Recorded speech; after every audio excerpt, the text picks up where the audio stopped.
Hello! Welcome sa Project Hobby TV. Dito, maaari kayong matuto ng arts and crafts, sewing, cooking, photography, iba't ibang klase ng hobbies, anything under the sun. At dahil dyan, subscribe na at sigurado akong matututo kayo ng mga bagong kaalaman at pagkakabalahan.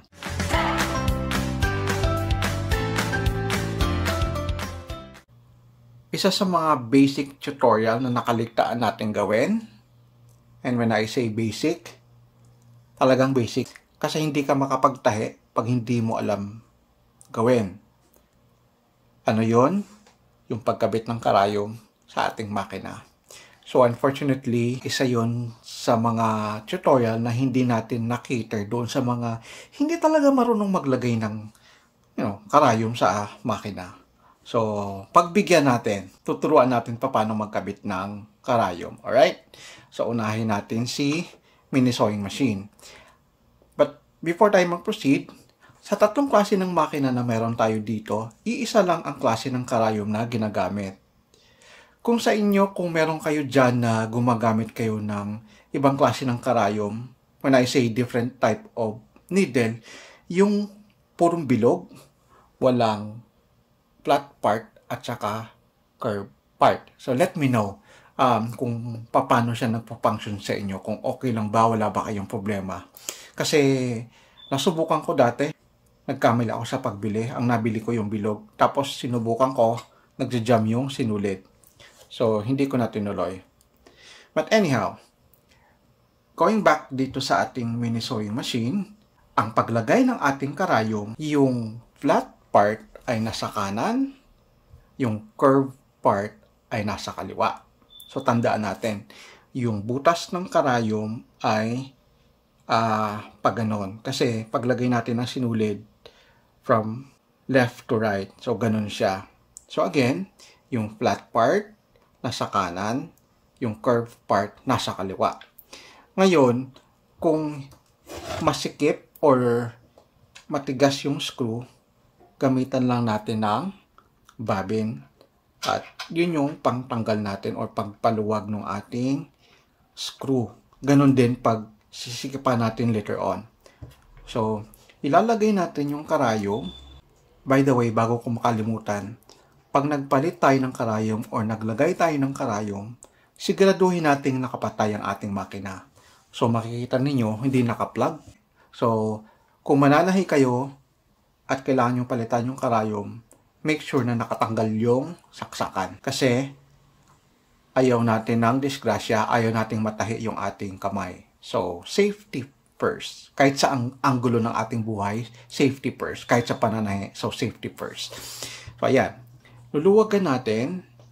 And then, siyempre, papasok natin doon sa butas ng pagkanon. We'll just make sure na yung flat part ay facing the right direction. Medyo madilim pero sana nakikita ninyo. So, ayan. Basta make sure lang na yung flat part ay nasa kanan.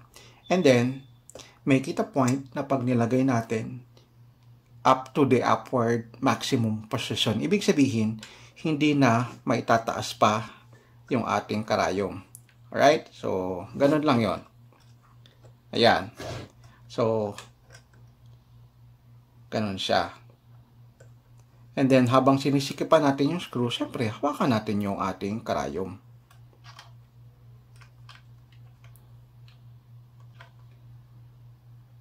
Ayan. Okay, so, check natin. Sana hindi nabubunggo. Ayan, sa gitna, pumapasok yung karayom. So, ayan, sakto. Siguraduhin natin na masikip yung ating screw. Yung ating karayom ay up to the upward maximum position. Ibig sabihin, hindi na maiaangat pa. Ayan. Right? So, ganun lang kasimple maglagay ng karayom sa mini sewing machine. Punta tayo sa ating So Simple Sewing Machine. So, ang maganda lang sa So Simple, flat yung kanyang parang holder ng screw. Hindi natin kinakailangan ng screwdriver o yung ating bobbin para tanggalin yung karayom or maglagay din ng karayom, sisikipan yung ating screw. So, kagaya ng na-mention ko earlier, yung karayom is kagaya din sa ating mini sewing machine. So, may curved part at may flat part. Ito naman, nakaharap yung butas, pero yung curved part is naan dito, yung flat part ay naan doon. Okay, so same principle. Siyempre, luwagan natin to. And then, ipasok natin yung karayom. And then, we'll make sure na nasa upward, topmost position yung ating karayom bago natin sikipan itong screw. Yan. Siguraduhin natin na masikip na masikip. And then, check natin. Ayan. Since number 1, dapat nasa center. So, doon din dapat tatama yung karayom. Alright? So, otherwise, pag naka 1 kayo, tapos sa gilid, something is wrong sa inyong makina. So, check yung mga troubleshooting videos natin sa channel natin. And then, ang pagtusok ng sinulid is manggaling dito, papunta sa likod. Okay. So, ganito yung paglagay ng karayom sa ating So Simple Sewing Machine. So, the last, but definitely not the least, yung ating surplus na makina.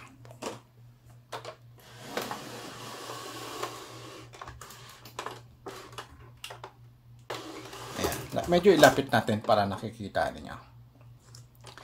Okay. Kagaya sa mini sewing machine, gagamitan natin ng babin para maluwagan or matanggal natin yung ating karayom. Same principle, kagaya sa So Simple Sewing Machine. Yung karayom is may flat and may curve. Yung position niya, kagaya sa So Simple Sewing Machine. Yung flat part, nakaharap doon. Yung curve part, nakaharap dito. Alright, so ganun din. Ilalagay natin. Make sure syempre na nakapatay din. Pag niluwagan na natin ito, hawakan natin.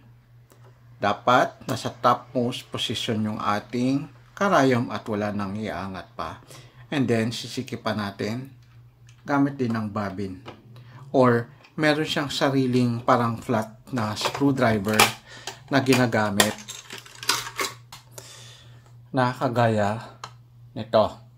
So, kung may ganito kayo, syempre, yun yung gagamitin natin. Pero kung hindi siya agad-agad makita, pwede na yung babin. So, kung may ganito kayo sa drawer, pwede nyo rin gamitin sa ating mini sewing machine. So, ayan, dito ko lang siya nilalagay. So, ganun lang kasimple maglagay ng karayom. Basta isipin lang natin, tandaan natin, kung saan nakaposisyon yung flat at saka curved part. Alright, ngayon, kung yung may mga ibang gumagamit na or mananahe or beginners na nakabili ng karayom na bilog, tapos gumagana sa kanila, please let me know. Kasi baka hindi ko rin alam na gumagana pala yun sa ganitong klase ng makina din. Pero kasi na-experience ko, nagtahi ako na nagamit yung ganong klase ng karayom. Nagkaroon ako ng issue kasi nagbubuhol-buhol siya. So, tinigilan ko. And then, I just realized na, oo nga, pang-industrial yung ganong klase ng karayom. So, lesson learned, huwag tayo maging impulsive pagdating sa mga pagbili ng mga bagay-bagay. Kasi pag nagkamali tayo, medyo mahirap na isauli.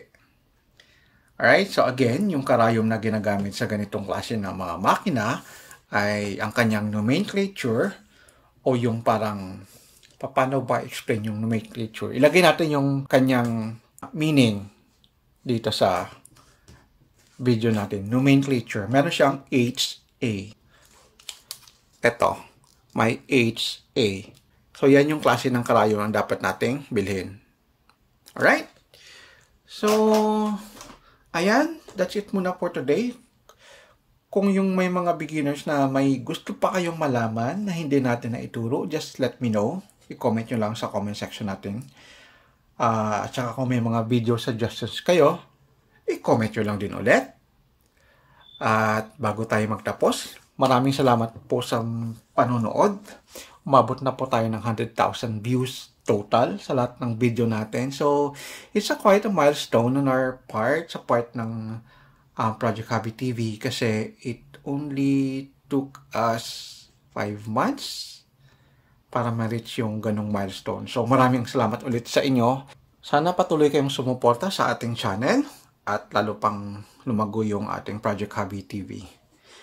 Alright, that's it muna for today, guys. Again, maraming salamat sa panonood. Till next time, dito lang sa Project Hobby, your Hobby TV. Bye-bye!